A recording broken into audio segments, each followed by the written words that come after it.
खेती की ज़मीनों में रासायनिक खाद के निरंतर उपयोग से ज़मीनों की उर्वरकता क्षमता जो है वो कम होते जा रही है।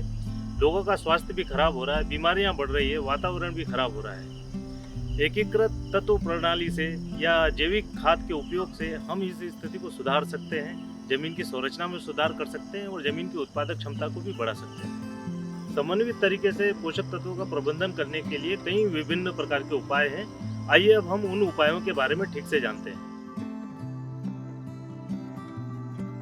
जैविक खादों के रूप में प्रोम का काफ़ी मात्रा में प्रयोग किया जा रहा है। प्रोम का जो पूरा नाम है वो फास्फेट रिच ऑर्गेनिक मैन्योर होता है।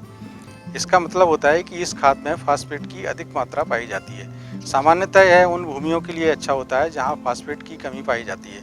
प्रोम में यदि अच्छी गुणवत्ता का रॉक फास्फेट उपयोग किया गया हो तो 18% तक फास्फेट की मात्रा प्राप्त हो सकती है। प्रोम को तैयार करने के लिए हमको 50 kilo FYM, 50 kilo vermi compost, 10 kilo rock phosphate को हमें क्वालिटी की हमको विशेष रूप से ध्यान रखना पड़ता है, इसलिए उसको किसी अच्छी जगह से खरीदा जाना चाहिए। इसके अलावा इसमें 5 लीटर एजेटोबैक्टर, 5 लीटर ट्राइकोडर्मा और 5 लीटर PSB का भी उपयोग किया जाता है। इस तरह से हम इसमें कुछ जीवाणु भी डालते हैं जो ज़मीन में जाके उसकी पौष्टिकता को बढ़ाते हैं।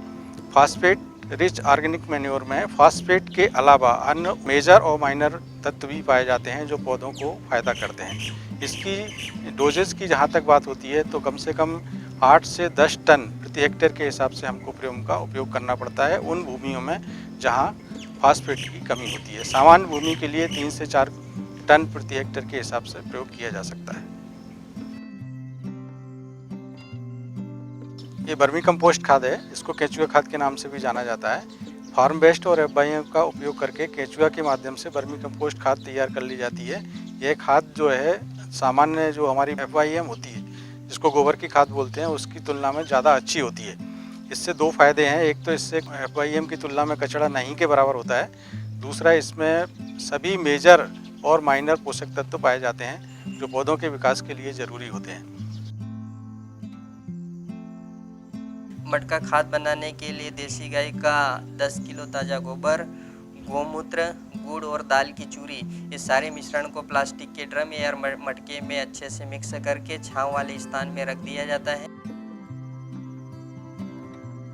5-7 दिनों के बाद इस सारे मिश्रण को 200 लीटर पानी में घोल दिया जाता है और ड्रिप इरिगेशन में देना हो तो इस 200 लीटर पानी को प्रति एकड़ के हिसाब से दिया जाता है और स्प्रे लगाना है तो 1 लीटर प्रति पंप के हिसाब से लिया जाता है।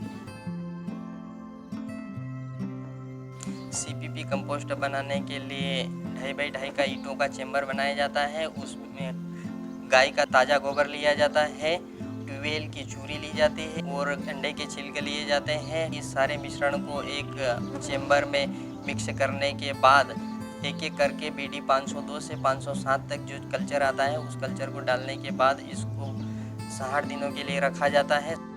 1 किलो जो CPP तैयार हो जाती है इसको 500 लीटर पानी में घोलने के बाद फसलों पे या तो फिर खेत में स्प्रे या छिड़काव किया जाता है। सोयाबीन टॉनिक बनाने के लिए अपने को 1 किलो सोयाबीन लिया जाता है।